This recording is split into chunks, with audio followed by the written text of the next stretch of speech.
So what does this hawkishness point to for the markets? We've got Anastasia Amoroso, who is the iCapital Chief Investment Strategist, here to discuss with us. Anastasia, always a pleasure to speak with you. I continue to point back to that 4146 number on the S&P 500 because I know that you've been tracking 4,200 as one of your key levels that you've been keeping tabs on as well, and saying that worries you if we do reach that. Why is that? Well, it does worry me because we had such a stellar run so far year to date. And as Julie said, I do think it's been justified. But at 4,200, you're kind of running into just fundamental math problem, which is the S&P is already trading at 18.5 times forward estimates. And those forward estimates are $225 for this year's earnings. So it's really difficult to see how we're going to break above the 4,200 given those two sets of numbers. If we could construct a scenario where there's upside to those numbers, that would be one thing, but I have a hard time doing that because the multiple 18.5 times already feels pretty stretched given where the environment is. And then 225, that number has come down significantly.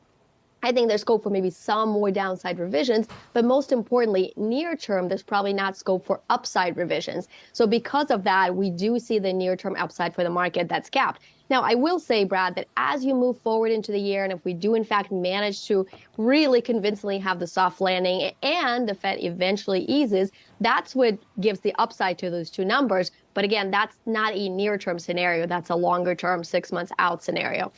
And that's an if scenario, even if you look a little bit further out there. So on the flip side of that, do you think we see sort of a drift lower, or do you think that there are actual negative catalysts out there rather than just sort of an absence of good news? Is there actual bad news that you're bracing yourself for? Yeah, I think the markets would be savvy, I guess, to prepare themselves for some bad news. What's driven the market so far is this, kind of three factors that were positive, which is inflation coming down, which is growth declining sort of in line with consensus expectations, but also kind of stabilizing a little bit because consumer sentiment popped and manufacturing PMIs have popped as well. And then there's this expectation that the Fed is reaching the end of its hiking cycle. So those are the three things that drove the upside. But there's some risk factors to whether those good news continue.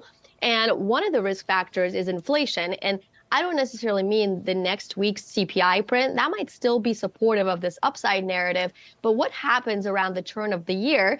And we might just find out that this disinflation that's been playing out in the goods sector, that actually might be transitory. And the services inflation, which is coming down, but it's still so sticky with wages rising at 4.6%, that may mean that we're not going to see this perpetual fall to 2%.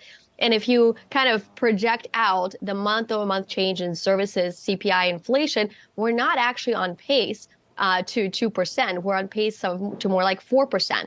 So that worries me, Julie. And I think that's a scenario that the markets are not currently pricing in, along with what the Fed may need to do in order to respond to that sticky inflation. Staying on worries, we've been talking all week long about FOMO, a lot of fear of missing out creeping into these markets. We're seeing with certainly AI-related stocks, but also Tesla. I mean, Tesla has more than doubled off the lows. How concerned are you about this market action?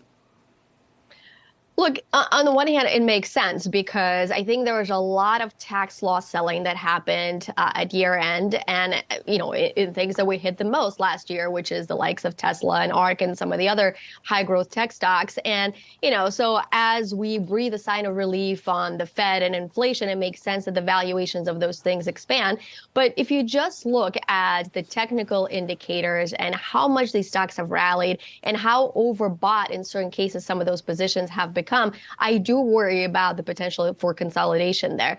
So, Brian, one of my strategies to think about right now is, maybe you don't want to get out of the market. I don't think you want to jump at right this second. But if you do hold some of those positions, why not sell some covered call options on those positions? Because chances are in a stock like Tesla and, some other high growth stocks, you have a high volatility still, and they've rallied a lot. And if we think there's limited room for them to continue to rise near term, you might want to sell a call option and collect that premium. So that would be my strategy here to kind of position for some consolidation and give back in these stocks. Anastasia, Saz mentioning AI sort of reminded me of our obsession with it this week, and everybody's obsession with it seemingly this week. Anything with AI in the name going crazy. Obviously, a lot of attention on Microsoft and Alphabet. How are you thinking about this topic? Is it something that you think is going to be a long-term good investing opportunity? Long term, absolutely, Julie. And artificial intelligence is something that I've been tracking for a while. And I will say this is one of the biggest commercial trends that we have in the world today because it affects every single industry vertical that can implement artificial intelligence. It is a huge productivity boost potentially for each one of those industries. It can power new products that we've not had before. So that amounts to a very big, large commercial opportunity. What worries me about artificial intelligence at this very moment is, there's these hype curves and graphs. And I think if you looked at it today, artificial intelligence is probably approaching the peak of that graph. And when you see stocks that have AI in them trade up, by 100, 170% in a short period of time, that worries me. Having said that, if you look past that, I absolutely think it's a huge opportunity. And we thought about what are some of the ways to position for artificial intelligence. Of course, the big tech companies are going to be one of the winners in AI because they have the data, they've amassed it, they can use it to train their natural language processing algorithms and machine learning algorithms. And if you're a smaller company, why reinvent the wheel? You are going to go to some of those big tech companies for those AI and machine learning tools. So long term, absolutely, big tech is a beneficiary. The second one is the semiconductor space, because you can do AI without more powerful compute. And for that, you need the graphic processing units or the AI ASIC specific chips. And that's why some of the semiconductors have done really, really well that are tied to that space. But the third component of that, Julie, if you think about, who doesn't know what semiconductors and who doesn't own big tech, and you probably already have them in the portfolio, but if you're looking for something new, it's the AI-powered businesses that maybe have not yet been discovered. And what I'll tell you there's maybe some that are happening in the public markets now, but there's 58 times more, actually 64 times more artificial intelligence private market companies relative to public market companies.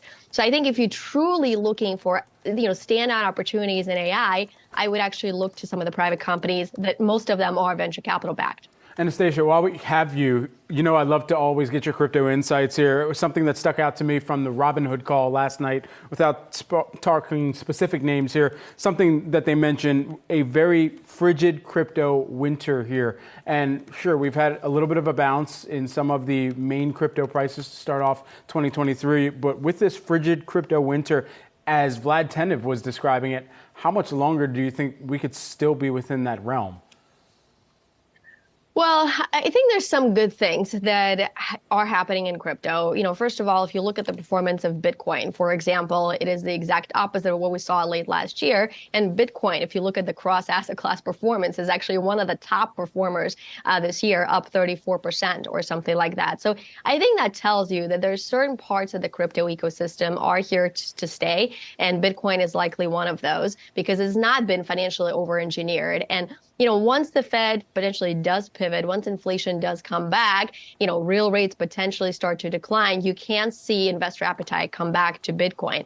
The second thing I would say that's, I think, good about the crypto environment, and hopefully last year and the beginning of this year is the flush out of all things bad in crypto that were overly engineered, they're overly speculative, and what's left are companies that are building true solutions, that are making trading more efficient, that are making lending more efficient, that are making payment settlement more efficient. So I would say our focus would be on, very few top, most reputable cryptocurrencies. And then along with that, the focus would be on identifying the companies that are solving real world challenges with crypto and blockchain. Good insight as always. Anastasia Amoroso, iCapital Chief Investment Strategist. Have a good weekend. We'll talk to you soon.